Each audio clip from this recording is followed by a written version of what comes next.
Praise the Lord. ஆண்டவரும் உலக ரட்சகருமாகிய இயேசு கிறிஸ்துவின் இனிய நாமத்தினாலே உங்கள் யாவரையும் எங்கள் மாராநாதா திருச்சபையின் சார்பாக வாழ்த்தி வரவேற்கிறோம். எங்களது திருச்சபைக்காக நீங்கள் தொடர்ந்து ஜெபிப்பீர்கள் என்று நாங்கள் கர்த்தருக்குள் விசுவாசிக்கிறோம். இந்த புதிய மாதத்தை காண செய்த கர்த்தருக்கு நம் உள்ளத்தின் ஆழத்திலிருந்து நாம் நன்றி பலிகளை செலுத்துவோம். தேவனுடைய பிள்ளைகளை, இன்றைய நாளிலும் அவர் நமக்கு கொடுக்கும் வேத வசனம், உன்னிடத்தில் நீ அன்பு கூறுவது போல் பிறனிலும் அன்பு கூறு என்று இந்த அதிகாலை வேளையிலே ஆண்டவராகிய இயேசு கிறிஸ்து உங்களையும் என்னையும் பார்த்து கூறுகிறார். ஆம் தேவனுடைய பிள்ளைகளே, தன்னை நேசிக்காதவர்கள் யாருமே இந்த உலகத்தில் இருக்க மாட்டார்கள். நமக்கு ஒரு நியாயம், பிறனுக்கு ஒரு நியாயம் என்று சில சமயம் நாம் வாழ்ந்து விடுவதுண்டு. ஆனால் நம்மிடத்தில் நாம் எப்படி அன்பு கூறுகிறோமோ அதே போலவே பிறனிடத்திலும் நாம் அன்பு கூற வேண்டும் என்பதே கர்த்தருடைய விருப்பம். தேவனுடைய பிள்ளைகளே, உன் முழு பலத்தோடும் முழு ஆத்மாவோடும் முழு மனதோடும் உன் தேவனாகிய கர்த்தரிடத்தில் அன்பு கூறுவாயாக என்று வேதம் கூறுகிறது. இதுவே முதலாவது பிரதான கற்பனையாகும். இதற்கு ஒப்பாயிருக்கிற இரண்டாவது கற்பனையே உன்னிடத்தில் நீ அன்பு கூறுவது போல பிறனிடத்திலும் அன்பு கூறுவாயாக என்பதாகும். தேவன் சீனாய் மலையில் மோசேயிடம் கையளித்த 10 கற்பனைகளை ஒன்றிணைத்து இயேசு சொன்ன இவைகளை விட பெரிய கற்பனை எதுவுமே இல்லை இந்த உலகத்தில். இந்த பிரதான கற்பனையை நாம் கைக்கொள்கிறோமே என்று நம்மில் பலர் திருப்திப்பட்டு விடுவதும் உண்டு.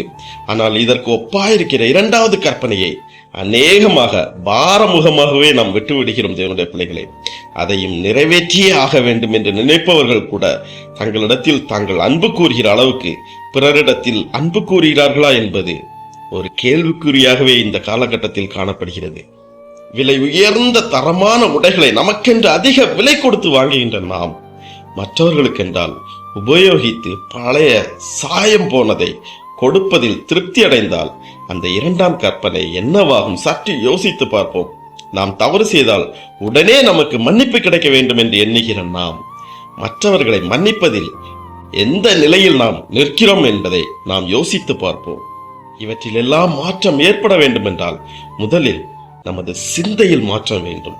சிந்தை மாறினால் அது தானாகவே நமது செயலில் வெளிப்படும் என்பதில் எந்த ஒரு சந்தேகமும் இல்லை. பிரியமானவர்களே, இன்று நமது கண் முன்னால் பல தேவைகளோடு நிற்கிறதை நாம் பார்க்கிறோம்.